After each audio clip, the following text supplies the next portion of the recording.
que nós possamos falar sobre Supremo Tribunal Federal, julgamento e aquilo que diz respeito a Gilmar Mendes. Bom, a notícia já aparece aqui em tela, ó. Gilmar libera julgamento de pai e primo de Daniel Vorcaro. Sim, liberou a segunda turma para o julgamento sobre as prisões do pai e do primo do ex-banqueiro, que está preso e que também a gente está na expectativa da decisão de André Mendonça, hein, sobre o destino de Daniel Vorcaro. Mas vamos permanecer no sobrenome, mas tirando o Daniel, falando sobre pai e primo. Theo, o que você tem a nos dizer? Bom, o ministro Gilmar Mendes, ele liberou a vista dele, você vai se lembrar, no final de maio, o Supremo Tribunal Federal, por meio da segunda turma, onde esse processo tramita, essa investigação contra o Daniel Vorcaro, o Supremo, lá na segunda turma, julgava as prisões do pai e do primo do Daniel Vorcaro, que haviam sido presos na deflagração de uma das fases da Compliance Zero por determinação do André Mendonça. Ele leva o caso a julgamento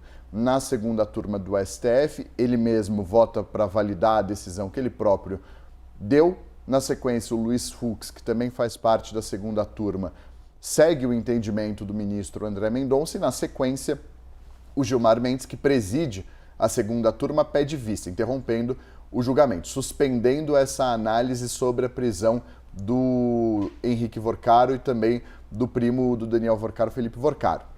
E aí não votaram até então o próprio Gilmar Mendes e o ministro Cássio Nunes Marques.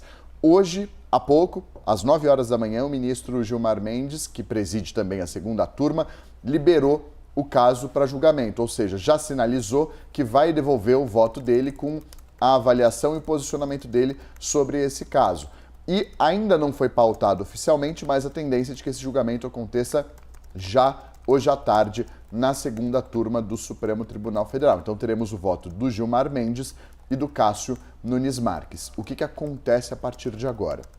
Se esses dois ministros que ainda não votaram divergirem do André Mendonça e do Luiz Fux, isso vai fazer com que os dois que estão presos sejam soltos.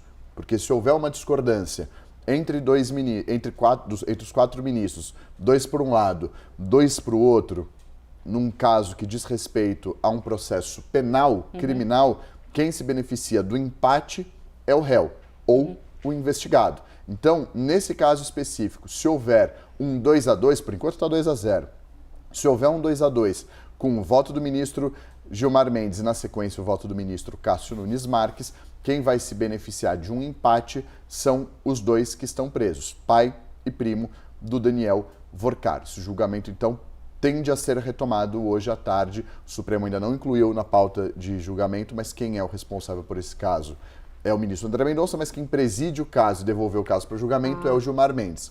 Então, expectativa de que ele seja retomado esse julgamento agora à tarde, lá na segunda turma do Supremo. Empate que eu mencionei, a gente falava do Eduardo Bolsonaro na primeira turma, também são 4 ministros. A segunda turma está completa, só que o Dias Toffoli não vota e não participa dos julgamentos quando envolve o caso Master, porque se declarou impedido lá atrás. Bom, temos este assunto que diz respeito ao caso Master e esta grande teia, não só dos crimes acusados, mas também familiar. Theo Cury explicando para a gente. Agora, vamos falar especificamente de Daniel Vorcaro. Gente, hoje é um dia bem importante porque nós podemos ter, a qualquer momento, uma decisão do ministro André Mendonça. Pode decidir o destino de Daniel Vorcaro. A gente já tinha te contado isso, que era assim, ó. A PF já tinha dado um não, pela segunda vez, para a possibilidade, o pedido de delação premiada, né, de colaboração premiada. E aí tinha a expectativa da PGR. O que a PGR ia responder? Respondeu que não também. Viu o cardápio, né, Pedro Moreira? O cardápio daquilo que poderia ser oferecido numa colaboração e viu, ó, não tem nada aqui que nos faça dizer que sim.